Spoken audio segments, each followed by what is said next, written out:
Λοιπόν, για πες μας Γιώργο, πού είμαστε εδώ? Εντάξει, βρισκόμαστε επιτέλους στο Τιλίμνη εκεί με τα ντεμέκ δάκρυα της Δαϊάννας, η οποία σχηματίστηκε.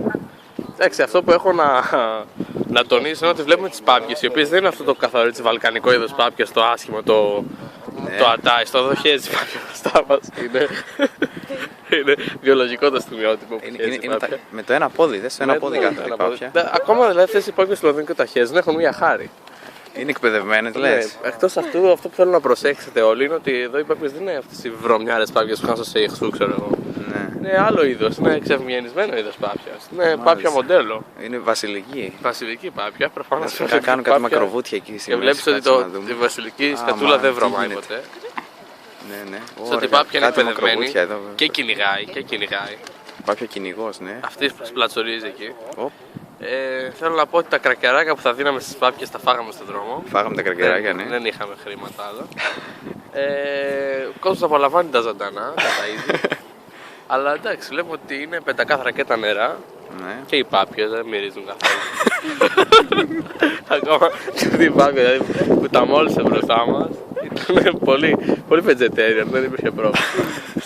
Στην δοσμή. Τέλεια. Φήμες λένε ότι έχουν ψεκάσει κάτι ειδικό στις πάπιες που το δίνουν στο φαγητό τους για να μην μυρίζουν, λέει. Μάλιστα. Είναι οργανωμένοι οι Άγγλοι, όντως. Μάλιστα, ωραία. Έχει κόσμο. Έχει κόσμο, πολύ. κάνε ένα zoom out. Τώρα, ναι. Να σου πω.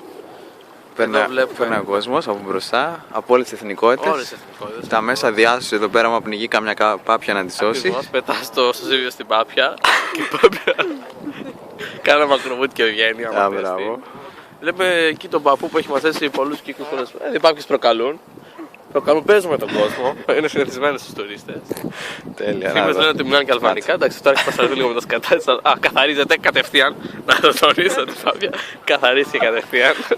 Δεν τις δικές μας τις βαλκανικές τις βρωμιάρες κρυφώνουν τα σκατά του. Εντάξει, η λίμνη σε πολύ καλή κατάσταση, στο κέντρο της πόλης. Προσβάσιμη και από ποδήλατα και από πεζούς.